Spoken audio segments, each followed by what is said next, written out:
बिस्मिल्लाहिर्रहमानिर्रहीम, अस्सलाम वालेकुम। स्टूडेंट्स, आज हम past indefinite active voice and passive voice सीखने जा रहे हैं और जहाँ तक इसके अफर्मेटिव फॉर्म का ताल्लुक है उसमें सब्जेक्ट के बाद वर्ब की सेकंड फॉर्म लगती है और उसके बाद ऑब्जेक्ट आता है। लेकिन जब हम इसको पैसिव वॉइस में तब्दील करते हैं तो हम ऑब्जेक्ट को जो है सब्जेक्ट की जगह लाते हैं उसकी सब्जेक्टिव फॉर्म के अंदर और उसके बाद हम वॉज एंड वर का इजाफा करते हैं। और उसके बाद वर्ब की थर्ड फॉर्म लगती है और उसके बाद आप बाय लगाते हैं और फिर सब्जेक्ट लगाते हैं। लेकिन अब सब्जेक्ट क्योंकि ऑब्जेक्ट की जगह चला गया लिहाजा वो अपनी ऑब्जेक्टिव फॉर्म के अंदर आता है। और उसी तरीके से जब आप इसकी इंटरोगेटिव फॉर्म बनाते हैं तो आपको मालूम है कि आप सब्जेक्ट से पहले डिड लगाते हैं और उसके बाद वर्ब की जो सेकंड फॉर्म होती है अफर्मेटिव सेंटेंसेस के अंदर वो इंटरोगेटिव सेंटेंसेस के अंदर आकर जो है वर्ब की फर्स्ट फॉर्म में तब्दील हो जाती है। ये मैंने आपको पहले भी बताया था कि जहां भी डिड आता है वहां पर हमेशा हमने वर्ब की फर्स्ट फॉर्म ही यूज करनी है और उसके बाद आप आखिर में ऑब्जेक्ट लगाते हो। और जब आप इसका पैसिव वॉइस बनाते हो तो आप डिड की जगह पर वॉज एंड वर लगाते हो और डिड जो है वो एंटायरली बिल्कुल ही गायब हो जाता है, इसकी जगह वॉज एंड वर आता है। और अब आप जो है ऑब्जेक्ट जो है वो सब्जेक्ट की जगह लाते हो और वॉज एंड वर जो है वो ऑब्जेक्ट के मुताबिक लगता है, यानी कि अब जो आपका नया सब्जेक्ट है तो वॉज एंड वर उसके हिसाब से लगेगा। अगर वो आई है तो वॉज लगेगा, वी है तो वर लगेगा। और उसके बाद आप वही वर्ब की जो फर्स्ट फॉर्म होती है उसको आप वर्ब की थर्ड फॉर्म में लाते हैं क्योंकि पैसिव वॉइस के अंदर हमेशा वर्ब की थर्ड फॉर्म यूज होती है। और उसके बाद आप बाय लगाते हैं और बाय के बाद आप सब्जेक्ट लगाते हैं लेकिन अपनी ऑब्जेक्टिव फॉर्म के अंदर। और नेगेटिव का आपको मालूम है कि जब आप नेगेटिव बनाते हैं तो सब्जेक्ट के बाद आप डिड नॉट लगाते हैं क्योंकि अब डिड आ गया तो वर्ब की जो सेकंड फॉर्म है वो वर्ब की फर्स्ट फॉर्म के अंदर तब्दील हो जाएगी। लिहाजा subject plus did not plus verb की फर्स्ट फॉर्म और उसके बाद ऑब्जेक्ट। लेकिन जब आप इसका पैसिव वॉइस बनाएंगे तो आप ऑब्जेक्ट जो है वो पहले लेकर आएंगे अपनी सब्जेक्टिव फॉर्म के अंदर और उसके बाद आप वॉज और वर लगाएंगे और उसके बाद आप नॉट लगाएंगे, यानी कि डिड जो है वो बिल्कुल ही पैसिव वॉइस के अंदर गायब हो जाता है और उसकी जगह पर वॉज एंड वर आता है। और उसका रीजन यही है स्टूडेंट्स के जहां तक पास्ट डेफिनेट की एक्टिव वॉइस है उसका जो इंटरोगेटिव और नेगेटिव आप बनाते हैं तो उस वक्त आपको किसी न किसी हेल्पिंग वर्ब की जरूरत होती है उसको आप नेगेटिव और इंटरोगेटिव के अंदर चेंज करने के लिए, तो आप डिड का इस्तेमाल करते हैं क्योंकि अफर्मेटिव जुमलों के अंदर जो है पास्ट इंडेफिनिट के कोई भी हेल्पिंग वर्ब नहीं होता है। लेकिन जब आप इनको इसके पैसिव वॉइस के अंदर तब्दील करते हैं तो अब आपके पास एक हेल्पिंग वर्ब आ जाता है वॉज या वर की सूरत में, तो लिहाजा आपको कोई एडिशनल हेल्पिंग वर्ब लगाने की जरूरत नहीं होती डिड या डू की सूरत में, बल्कि आप उसकी जगह पर जो है वॉज एंड वर लगाते हैं और उन्हीं के जरिए से आप उसका इंटरोगेटिव भी बनाते हैं और नेगेटिव भी बनाते हैं। तो लिहाजा यहाँ पर हमने क्या किया कि हमने यहाँ पर ऑब्जेक्ट को पहले लेकर आए सब्जेक्ट की जगह पर अपनी सब्जेक्टिव फॉर्म के अंदर और उसके बाद हमने वॉज एंड वर लगाया और उसके बाद नॉट लगा दिया और उसके बाद वर्ब की थर्ड फॉर्म लगाई, फिर बाय लगाया और उसके बाद आखिर में सब्जेक्ट लगाया। लेकिन सब्जेक्ट क्योंकि अब ऑब्जेक्ट की जगह पर चला गया है लिहाजा इसको उसकी ऑब्जेक्टिव फॉर्म के अंदर आप लेकर आएंगे। ओके जी, कुछ एग्जांपल्स अब हम कर लेते हैं अफर्मेटिव, नेगेटिव और इंटरोगेटिव सेंटेंसेस की और हम देखते हैं कि ये रूल्स जो हमने ऊपर थ्योरेटिकली समझे ये कैसे प्रैक्टिकली काम करते हैं जब हम किसी भी सेंटेंस को एक्टिव से पैसिव में चेंज करते हैं पास्ट इंडेफिनिट के अंदर। तो आप देखिए कि आई इन्फॉर्म्ड हिम इन टाइम, तो ये अफर्मेटिव जुमला है पास्ट इंडेफिनिट का, सब्जेक्ट के बाद वर्ब की सेकंड फॉर्म आ रही है आई इन्फॉर्म्ड, इन्फॉर्म्ड वर्ब की सेकंड फॉर्म और हिम जो है वो आपका ऑब्जेक्ट हो गया। इन टाइम जो है वो आपका फ्रेज है और ये एडवर्ब फ्रेज है जो कि वक्त के बारे में है। Okay, he was informed in time by me, तो आप देखें कि जब आपने इसको पैसिव में तब्दील किया तो आप ऑब्जेक्ट को सब्जेक्ट की जगह ले आए लेकिन अब आप ऑब्जेक्ट को उसकी सब्जेक्टिव फॉर्म में लाए, तो लिहाजा हिम की सब्जेक्टिव फॉर्म ही है तो हमने इसको ही में तब्दील किया और उसके बाद जो है वॉज लगाया और वर्ब की थर्ड फॉर्म आपने लगाई। इन्फॉर्म्ड की सेकंड फॉर्म इन्फॉर्म्ड है और थर्ड फॉर्म भी इन्फॉर्म्ड है तो इसको इसकी थर्ड फॉर्म में हम लेकर आए और उसके बाद इन टाइम बाय मी। अब आप देखें कि बाय के बाद आप सब्जेक्ट लेकर आए लेकिन सब्जेक्ट को उसकी ऑब्जेक्टिव फॉर्म के अंदर लेकर आए। आई की ऑब्जेक्टिव फॉर्म मी है तो यहाँ पर आपने इसको मी में तब्दील कर दिया। उसी तरीके से आप देखें कि जब आपने नेगेटिव सेंटेंस आप इसका बनाएंगे तो आप कहते हैं कि we did not ignore them, हमने उन्हें इग्नोर नहीं किया था। लिहाजा जब आप इसको पैसिव वॉइस में तब्दील करते हैं तो आप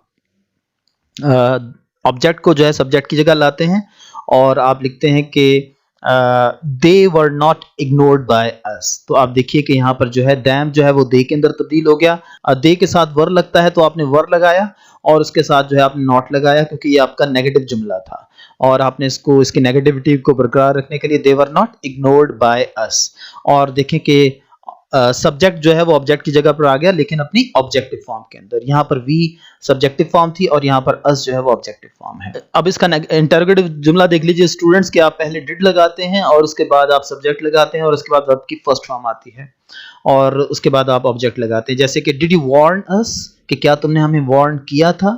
तो आप देखें कि यहाँ पर डिड लगा और उसके बाद सब्जेक्ट आपका आया और वर्ब की फर्स्ट फॉर्म आ गई। ठीक है, क्योंकि जहां भी डिड आता है वहां पर हमेशा वर्ब की फर्स्ट फॉर्म आती है और उसके बाद आपने ऑब्जेक्ट लगाया। लेकिन जब आप इसको इसकी पैसिव फॉर्म के अंदर लेकर आए तो आपने डिड की जगह वाज या वर का इस्तेमाल किया और वाज या वर जो है अब आएंगे आपके ऑब्जेक्ट के मुताबिक। यानी कि अब आपका ऑब्जेक्ट जो कि अब आपका सब्जेक्ट बन जाएगा और अपनी सब्जेक्टिव फॉर्म के अंदर आएगा तो उसी के हिसाब से वाज या वर आएंगे और उसके बाद वर्ब की थर्ड फॉर्म आएगी। तो आप देखिए कि डिड इन्फॉर्म अस, तो यहां पर हो गया कि were we informed by you. तो अस जो है उसकी सब्जेक्टिव फॉर्म जो है वो वी है, हमने वी लगाया और वी के साथ वर लगता है तो हमने यहाँ पर वर लगाया और उसके बाद वार्न्ड बाय अस। तो इस तरीके से आप इसके अफर्मेटिव, नेगेटिव और इंटरोगेटिव जुमलों को जो है पैसिव वॉइस के अंदर तब्दील कर सकते हैं। कुछ एग्जाम्पल्स हम और देख लेते हैं और उसके बाद हम इसकी एक्सरसाइजेस की तरफ आएंगे। दे इग्नोर्ड योर वार्निंग और your warning was ignored by them. Next देखें, he did not open shop at 8 AM, तो उसने सुबह के 8 बजे दुकान नहीं खोली थी। अब आपने इसको जब पैसिव बनाया तो ही आपका सब्जेक्ट था, डिड नॉट इसमें है, नेगेटिव जुमला है और ओपन वर्ब की फर्स्ट फॉर्म आ रही है क्योंकि डिड नॉट है और उसके बाद ऑब्जेक्ट आ रहा है और शॉप इसका। तो आपने शॉप को पहले रखा, shop was not open at 8 AM by him. और यहाँ पर आप देखें कि शॉप के साथ वॉज जो है, क्योंकि शॉप जो है सिंगुलर नाउन है तो इसके साथ हम वॉज लगाएंगे, तो हमने यहाँ पर वॉज लगाया और उसके बाद हमने नॉट लगाया। नेक्स्ट देखें, डिड यू हेल्प हर, क्या तुमने उसकी मदद की थी। और यहाँ पर आप देखें कि हमने जब पैसिव बनाया तो was she helped bye you.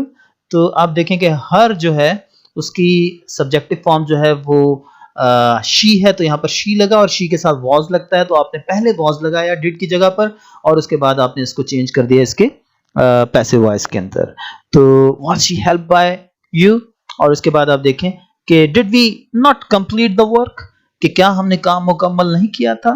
तो डिड वी आपका सब्जेक्ट है और कंप्लीट जो है वो आपका वर्ब है और उसके बाद जो है द वर्क जो है वो आपका ऑब्जेक्ट है। तो आपने जब इसको पैसिव वॉइस में तब्दील किया तो was the work not completed by us. तो आप देखिए कि आपने डिड जो था वो क्वेश्चन सेंटेंस था वो पहले आ रहा था लेकिन अब आपने उसकी जगह पर जो है वाज लगाया, was the work not completed by us. तो इस तरीके से आपने इसको भी तब्दील कर लिया। ओके स्टूडेंट्स, अब हम एक्सरसाइज की तरफ जाएंगे लेकिन जैसा कि हमने यहाँ पर एक आपको इंडिकेशन दी कि pause the screen and try to do this exercise yourself and then listen to the correct answers. तो थोड़ी देर आप स्क्रीन को रोक सकते हैं। ये जो एक्सरसाइज आपके सामने लिखी हुई है इसको पढ़ के आप इसको जो है कर सकते हैं। आप ज़रा इनको ट्राई कीजिए कि कैसे आप इनको पैसिव वॉइस में तब्दील करेंगे, उसके बाद आप करेक्ट आंसर्स को सुन सकते हैं। तो इस तरीके से भी आपकी एक अच्छी एक्सरसाइज हो जाएगी। ओके जी, she wasted her time.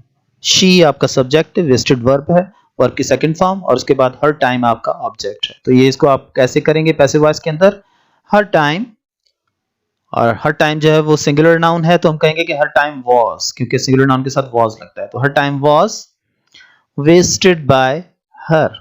Next आप देखिए, आई थैंक्ड हिम, मैंने उसका शुक्रिया अदा किया था। तो आई आपका सब्जेक्ट है, थैंक्ड आपका वर्ब है, वर्ब की सेकंड फॉर्म है और उसके बाद हिम जो है वो आपका ऑब्जेक्ट है और हिम जो है वो ऑब्जेक्टिव फॉर्म है ही की। तो लिहाजा आप जब इसको पैसिव वॉइस में तब्दील करते हैं तो आप कहेंगे कि he was thanked by me। तो आपने जब इसको पैसिव में तब्दील किया तो he पहले आएगा और उसके बाद जो है was लगाया आपने और उसके बाद he was thanked by me। did he inform you, कि क्या उसने तुम्हें इन्फॉर्म किया था। आप देखें कि यहाँ पर did आ रहा है तो अब यहाँ पर वर्ब की फर्स्ट फॉर्म आ रही है और उसके बाद ऑब्जेक्ट आ रहा है आपका।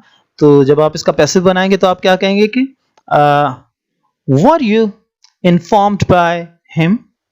तो आप देखें कि यू जो है वो अब सब्जेक्ट की जगह पर आएगा लेकिन अब उससे पहले जो है आपने वॉज एंड वर्ब में से किस चीज का इंतखाब करना है, वर्ब का इंतखाब करना है, क्योंकि यू के साथ जो है जो हेल्पिंग वर्ब लगता है वो वर्ब भी लगता है। तो लिहाजा आपने were you informed by him, तो ही जो है वो आखिर में जाएगा अपनी ऑब्जेक्टिव फॉर्म के अंदर और हिम बन जाएगा। ओके ओके, नेक्स्ट देखिए, she did not help me, उसने मेरी मदद नहीं की थी। तो सब्जेक्ट के बाद डिड नॉट आ रहा है और उसके बाद वर्ब की फर्स्ट फॉर्म है और उसके बाद ऑब्जेक्ट है। आप जब आप इसका पैसिव बनाएंगे तो आप कहेंगे कि I was not helped bye हर। तो मी की सब्जेक्टिव फॉर्म वो आई है, आप यहाँ पर मी को सब्जेक्टिव फॉर्म में आई बनाकर लाएंगे और उसके बाद आप लिखेंगे कि I was not helped bye हर। तो आपने डिड नॉट की जगह वाज नॉट का इस्तेमाल कर दिया। उसी तरीके से I thanked him, he was thanked by me. Did I cheat him, was he cheated by me? I did not thank him, he was not thanked by me. Did I not thank him, was he not thanked by me?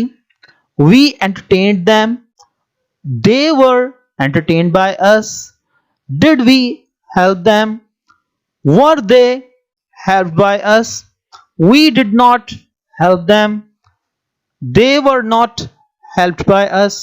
Did we not stop them, were they not stopped by us? You deceived me, I was deceived by you. Did they tease her, was she teased by them? She did not inform them, they were not informed by her. Did we not deceive you, were you not deceived by us? Okay तो अब यहाँ पर next exercise में आपने क्या करना है students के आपने ये जो यहाँ पर कुछ आपके सामने वर्ब्स मैंने लिखे हुए हैं, sell, explore, decide, demolish, avoid, clean, arbitrate, forgive, forget. तो आपने इनके जुमले बनाने हैं, affirmative, interrogative, negative, negative interrogative, और उसके बाद आपने दोनों के इन जुमलों को पैसिव वॉइस के अंदर तब्दील करना है। पहले आपने इनके एक्टिव वॉइस में जुमले बनाने हैं प्रेजेंट इंडेफिनिट के रूल के मुताबिक, और उसके बाद आप इनको पैसिव वॉइस में तब्दील कीजिए। एंड श्योरली आपके इर्द गिर्द जो आपके जो टीचर्स हैं आप उनको दिखाइए, या फिर इसी एक्सरसाइज के रूल्स को जरा दोबारा देखकर दोहरा कर आप जरा अंडरस्टैंड कीजिए कि आपने इनको सही बनाया है। तो that is how you can practice it. Thank you students.